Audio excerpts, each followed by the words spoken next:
খোদ বিরোধী দলনেতা শুভেন্দু অধিকারীর বিধানসভা কেন্দ্র নন্দীগ্রামে বিজেপিতে ভাঙন।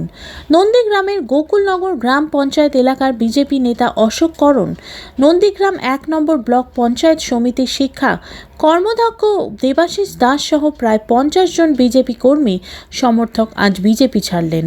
কারণ হিসেবে তারা বলেন, বর্তমানে নন্দীগ্রামে বিজেপির কার্যকলাপে তারা ক্ষুব্ধ। ৪ বছর ধরে নন্দীগ্রামে বিজেপির কার্যকলাপ, নন্দীগ্রাম পরপর দুজন তৃণমূল কংগ্রেস কর্মী হত্যা, সামাজিক প্রেক্ষাপট অস্থিরতা সৃষ্টি করে যাচ্ছে। যে সমস্ত গ্রাম পঞ্চায়েত বিজেপি ক্ষমতায় রেখেছে সেখানে দুর্নীতি। বারবার তারা ঊর্ধ্বতন দলীয় নেতৃত্বদের জানিয়ে কোনো সুরাহা হয়নি।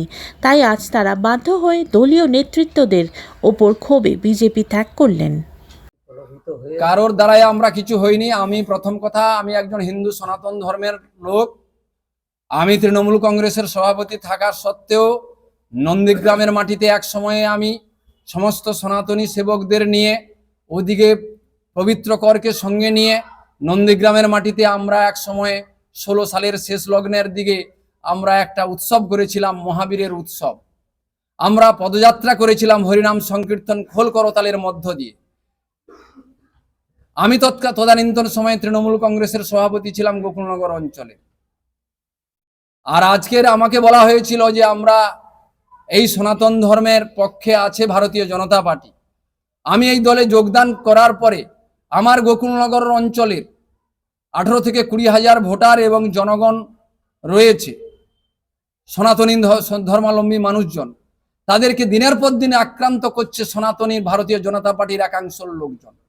কোন কারণে তা আমি দলের কাছে একাধিকবার বিচার দিয়েছি, তার কোনো সুফল হয়নি। 1 মাসের মধ্যে কালীচরণপুরে এবং আমার গোকুলনগর বৃন্দাবন চকে সনাতন ধর্মের মানুষ খুন হলো। কার দ্বারায় খুন হলো এটা বলার অপেক্ষা রাখে না, নতুন করে বলার জায়গা নেই।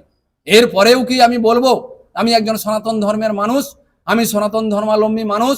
এখানে অনেক গল্প শুনেছি, জিহাদিদের আক্রমণের গল্প শুনেছি। আমি বাংলাদেশের দৃশ্য দেখেছি।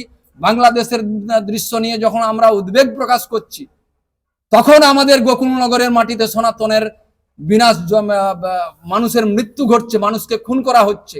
এটা কোন রাজনীতি, কোন রাজনীতির আঙিনায় এটা পড়ে? এটা কোন সনাতন ধর্মের পক্ষে থাকা মানুষজনের আশ্বাস দেওয়া আমার মাথায় আসছে না। সে কারণে আমি আমার চিন্তায় আমি অবিচল, আমি অটল। আমি এই দল আপাতত ছাড়ছি। 6 মাস আগে আমাকে ভারতীয় জনতা পার্টি জেলা কমিটির সদস্য বিধায় যে দায়িত্ব দিয়েছিলেন, আমি সে দায়িত্ব লিখিতভাবে জানিয়ে দিয়েছিলাম, পদত্যাগ করেছিলাম, যদিও তিনারা গ্রহণ করেননি। আজকের আমরা সাংবাদিকের মুখোমুখি হয়ে জানাতে বাধ্য হলাম যে প্ল্যাটফর্মে সামাজিক পরিবেশ নেই। সামাজিকতার পরেই রাজনীতি ওঠে, সামাজিকতার মধ্য দিয়ে রাজনীতি আসে। সমাজের মানুষ যদি শান্তিপূর্ণভাবে না বসবাস করতে পারে, তাহলে আমরা কি করে আগামী দিনের রাজনীতির প্রেক্ষাপটে থাকবো?